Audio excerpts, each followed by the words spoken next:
में आगे बढ़ते हैं। मौजूदा हुकूमत की तश्कील और हनीमून पीरियड को आज 75वां दिन है, जबकि IMF स्टाफ लेवल मुआहिदे पर सिग्नेचर्स को 44 दिन गुजर चुके हैं। मगर अभी तक IMF एग्जीक्यूटिव बोर्ड ने पाकिस्तान के हवाले से इजलास बुलाया। दोस्त ममालिक की तरफ से एग्रीड अपॉन रोल ओवर्स हमारे सामने आए और ना ही उन वादों पर अमल किया गया है कि जो इलेक्शन कैंपेन के दौरान मुस्लिम लीग नवाज और पीपल्स पार्टी ने किए थे, जिसके बाद हुकूमत बज़ाहिर बिजली की कीमतों में वक्ती रिलीफ देकर पॉपुलस इकदामात लेती दिखाई दे रही है, ताकि इस तासुर को कायम किया जा सके कि हुकूमत कमज़ोर नहीं बल्कि सब कुछ कंट्रोल में है। और अब उस इंतमाम के दौरान पाकिस्तान ने सऊदी अरब से एक बार फिर मजीद $1 अरब 20 करोड़ कर्ज ऑयल डिफर्ड पेमेंट की मद में लेने की ख्वाहिश का इजहार कर दिया है। इस कर्ज का मकसद $2 अरब के उस फाइनेंसिंग गैप को पूरा करना है कि जो IMF के नए कर्ज के लिए पाकिस्तान को दरकार है, जबकि पाकिस्तान सऊदी अरब, चीन और मुत्तहिदा अरब अमारात से $12 अरब कर्ज रोल ओवर कराने की कोशिशें भी कर रहा है। पाकिस्तान को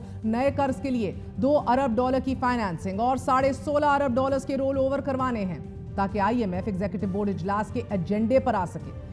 क्योंकि 4 सितंबर तक IMF शेड्यूल में पाकिस्तान का नाम ही सिरे से शामिल नहीं है। इसके अलावा सऊदी अरब रेकोडिक प्रोजेक्ट में $80 करोड़ की सरमायाकारी करेगा। सऊदी अरब रेकोडिक के एक्सप्लोरेशन लीज ब्लॉक 6 और ब्लॉक 8 में भी सरमायाकारी करेगा, जबकि कुल सरमायाकारी का तखमीना $10 अरब तक लगाया जा रहा है। ये मुआहिदा रवा हफ्ते हो जाएगा और ये रकम एक ही ट्रांच में पाकिस्तान को मौसूल होगी। जबकि सहाफी शहबाज राना की खबर के मुताबिक सऊदी अरब ने रेकोडिक कानकनी के मंसूबे में 15% शेयर्स खरीदने की पेशकश भी की है और इसके अलावा बुनियादी इंफ्रास्ट्रक्चर की तामीर के लिए भी एक खास ग्रांट देने का कह दिया है, जो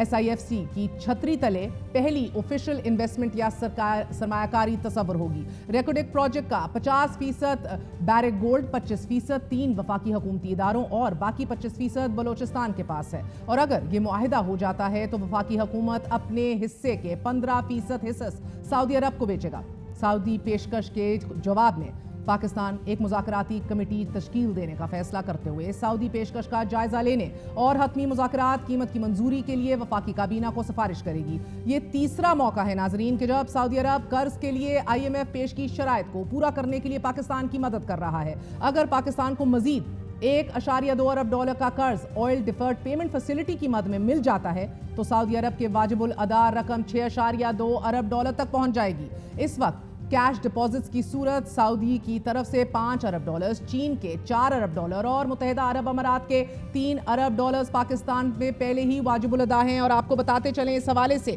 अभी तक रोल ओवर्स के हवाले से सिर्फ UAE की तरफ से $1 अरब जो है वो दिया गया है। सऊदी अरब का $5 अरब, चाइना का $4 अरब, दोनों की तरफ से अभी तक कोई पेशरफ्त नहीं सामने आई। वजारत खजाना ज़राए के मुताबिक सऊदी अरब की तरफ से कर्ज पाकिस्तान के लिए बहुत ज़रूरी है, क्योंकि वजीर खजाना के दौरे चीन के बाद ये उम्मीद थी कि चीन सेफ डिपॉजिट्स को रोल ओवर कर देगा, मगर ऐसा अनफॉर्चुनेटली हुआ नहीं। जबकि ये सवाल अपनी जगह मौजूद है कि अगर पाकिस्तान को $2 अरब की यकीन दहानियां हासिल करने में मुश्किल पेश आ रही है तो फिर रवां साल ही हुकूमत 7 से $8 अरब के प्राइवेट क्रेडिट इनफ्लोज को कैसे यकीनी बनाएगी। रेकोडिक में सऊदीया सरमायाकारी और इन्वेस्टमेंट बहुत ज़्यादा अहमियत की हामिल है, मगर पाकिस्तान को हिस्स फरोग का मुआहिदा सोच समझकर और मुल्की मुफाद में और फाइन प्रिंट को पढ़ते हुए करना होगा, क्योंकि आज ही ये हैरान कुन खबर सामने आई है कि ईरान की तरफ से पाकिस्तान को आखिरी नोटिस जारी करते हुए कहा गया है कि तेहरान के पास इसके अलावा कोई चारा नहीं बचा कि वो गैस के हसूल के लिए 180 दिन की तौसीशुदा डेडलाइन के दौरान अपनी ज़मीन पर IP गैस प्रोजेक्ट के तहत पाइपलाइन की तामीर ना करने पर पाकिस्तान के खिलाफ अगले माह सितंबर 2024 में फ्रांसीसी कानून के तहत पेरिस में सालिसी अदालत से रुजू करे। चूंकि ये मुआहिदा फ्रांसीसी कानून के तहत किया गया था, तो अब तनाज़े का फैसला भी पेरिस में ही कायम सालिसी अदालत ही करेगी और ये अदालत अमरीकी पाबंदियों को तस्लीम भारहान नहीं करती। सितंबर का महीना बहुत ज़्यादा अहम है। अगले 10 दिन में पाकिस्तान को नोटिस का जवाब देना है और ईरान को कायल करना है कि वो फ्रांस की सालिसी अदालत ना जाए और कोई दरमियाना रास्ता निकाल लिया जाए, क्योंकि अगर ईरान अदालत नहीं जाती तो वो पाकिस्तान के खिलाफ कानूनी जंग का हक खो देगा। ईरान का ये नोटिस एक ऐसे वक्त में सामने आ रहा है कि जब पाकिस्तान ना सिर्फ तवानाई बहरान से नबरदज़मा है, बल्कि चीन के साथ भी IPP कर्ज रोल ओवर के लिए भी मुज़ाकरात कर रहा है, क्योंकि तवानाई शोबा मालियाती दबाव का शिकार है। इसी मालियाती दबाव और अवामी प्रेशर में ऑडिटर जनरल ऑफ पाकिस्तान ने अपनी रिपोर्ट में यह दावा किया है कि तवानाई शोबे में मौजूद خرابیوں کی وجہ سے 45 خرب روپے کا نقصان ہو رہا ہے، جس نے ملک کو دیوالیہ ہونے کے دہانے پر کھڑا کر دیا ہے۔ 42 صفحات پر مشتمل اس حیران کن رپورٹ میں احتسابی عمل کے فقدان، ناقص اصلاحاتی اقدامات پر تشویش کا اظہار کرتے ہوئے وفاقی حکومت کے اداروں میں آڈٹ کے اعتراضات، رقم کی وصولی، زائد ادائیگیوں، ناقص اثاثوں اور معاشی مس مینجمنٹ، چوری اور فراڈ کا تذکرہ کیا گیا ہے۔ رپورٹ میں سینٹرل پاور پرچیسنگ ایجنسی کے کردار پر بھی سوال اٹھاتے ہوئے یہ کہا گیا ہے کہ سینٹرل پاور پرچیسنگ ایجنسی کا کام ہی ڈسکوز سے بلوں کی وصولی میں ناکامی کی صورت میں مناسب ایکشن لینا ہے۔ تاہم central power purchasing agency audit میں یہ سامنے آیا ہے کہ کے الیکٹرک سمیت ڈسکوز کے ذمے توانائی کی فروغ کی مد میں 25 خرب روپے واجب الادا ہیں، اور فنڈز کی اس عدم وصولی نے پاور سیکٹر کو سخت مالی بحران کا شکار کر دیا ہے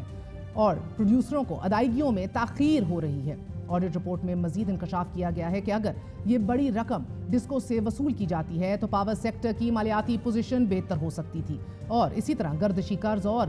دیر سے ادائیگی کے سرچارج کا بوجھ بھی ختم ہو سکتا تھا۔ جبکہ آڈیٹر جنرل آف پاکستان کی سالانہ رپورٹ 2023-24 میں بتایا گیا ہے کہ 386 خرب 70 ارب روپے کے بجٹ میں سے 4% سے بھی کم رقم سماجی اور اقتصادی خدمات کے لیے دستیاب ہے، جبکہ پارلیمنٹ کی منظوری نہ ہونے کے سبب تقریباً 93% سپلیمنٹری گرانٹس کو بھی خرچ نہیں کیا جا سکا، کہ جن کی مالیت 80 خرب روپے سے زائد ہے، جس کے باعث عوامی وسائل ضائع بھی ہو رہے ہیں، اور ساتھ ہی قرضوں پر سود کی ادائیگی کے اخراجات میں اضافے سے شہریوں کے معیار زندگی پر بھی سمجھوتا ہو رہا ہے۔